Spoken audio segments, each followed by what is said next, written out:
सबसे पहले तो भारतीय जनता पार्टी के लोगों को जीत मिली है, उन्हें बधाई, और आशा करता हूं कि जो जनादेश दिल्ली की जनता ने उन्हें दिया है उसकी वो प्रतिपूर्ति करेंगे।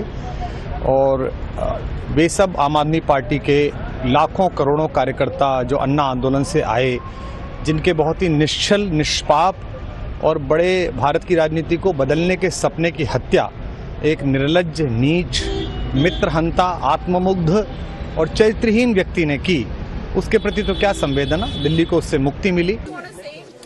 I think it was very obvious from all our meetings in Delhi and whichever people I was meeting that people wanted change. They were fed up of the way things were and they wanted change. I suppose they voted for change.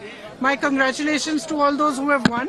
And for the rest of us, it just means we have to work harder and we have to stay there, be on the ground and be responsive to the people's issues.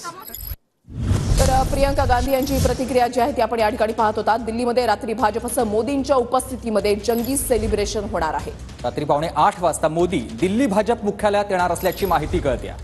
भाजपला 27 वर्षांनंतर बहुमत मिळालेलं आहे, त्याच्यामुळे दिल्लीमध्ये कार्यकर्त्यांमध्ये एक वेगळाच जल्लोष जो आहे तो निकालाच्या नंतर पाहायला मिळतोय आणि त्यामुळेच दिल्लीमध्ये रात्री भाजपचं मोदींच्या उपस्थितीमध्ये सेलिब्रेशन होणार आहे।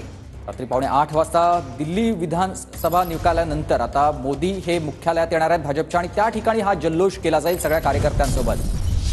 जल्लोष होईल, सेलिब्रेशन होईल आणि त्याच्यानंतर संबोधित करत असताना मोदी काय बोलणार याकडे सुद्धा सगळ्यांचं लक्ष लागलेलं आहे।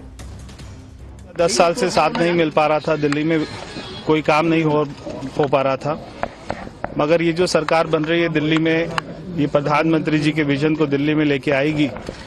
तो मैं प्रधानमंत्री जी का धन्यवाद करता हूं कि उन्होंने अपना समय दिया। दिल्ली की जनता का बहुत बहुत एक बार फिर से धन्यवाद करता हूं। और ये जीत, ये प्रधानमंत्री नरेंद्र मोदी जी की जीत है, ये सभी दिल्ली वासियों की जीत। तर हरियाणा, महाराष्ट्र आणि त्याच्यानंतर दिल्लीमध्ये भाजपला एक मोठं यश मिळालेलं आहे। आगामी बिहारच्या विधानसभा निवडणुका पाहता हे यश, हा निकाल जो आहे तो अत्यंत